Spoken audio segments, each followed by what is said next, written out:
જ્યોત્સનાબેનનું જન્મ શતાબ્દી વર્ષ ઉજવાય છે, તો હું પણ એમની સ્મૃતિ થોડી રજૂ કરું છું. આમ તો તેઓ મારા કાકી થાય, પરંતુ ખબર નહીં કે મને એ કાકી જેવા લાગ્યા જ નથી કોઈ દિવસ.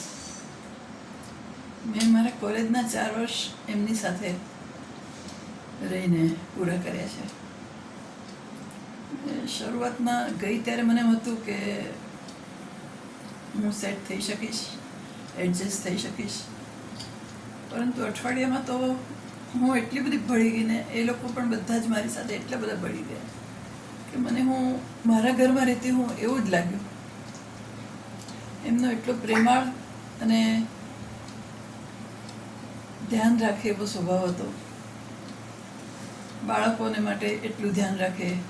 હું આપણી મોટી છતાં મારું પણ એટલું જ ધ્યાન રાખતા. કોઈ દિવસ ઠીક હોય કે કોલેજના પ્રેક્ટિકલ હોય, થોડું મોડું વહેલું થાય તો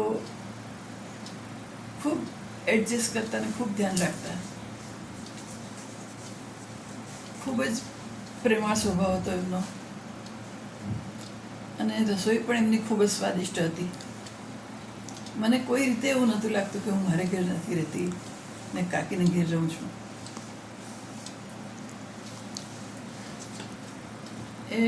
એ જમાનામાં એમએ થયેલા અને સાહિત્યનો જીવ, એટલે આટલું ઘરનું કામ, બાળકોની સંભાળ, સવારે સ્કૂલે મોકલવા, સાંજે આવે ત્યારે નાસ્તાનો કરવાનું, સવાર રાતની રસોઈ કરવાની.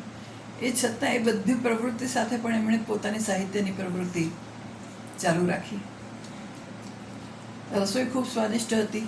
વાનગીનું પણ પુસ્તક લખ્યું હતું, અને એ બધી જ વાનગી એમણે પહેલાં પ્રેક્ટિકલી ઘેર બનાવી છે, અને એ બનાવીને પછી એમણે પુસ્તક રજૂ કર્યું છે.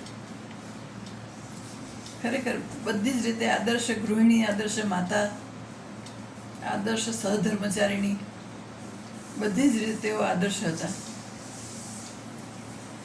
આ અવસરે હું એમને મારા સત વંદન કરું છું.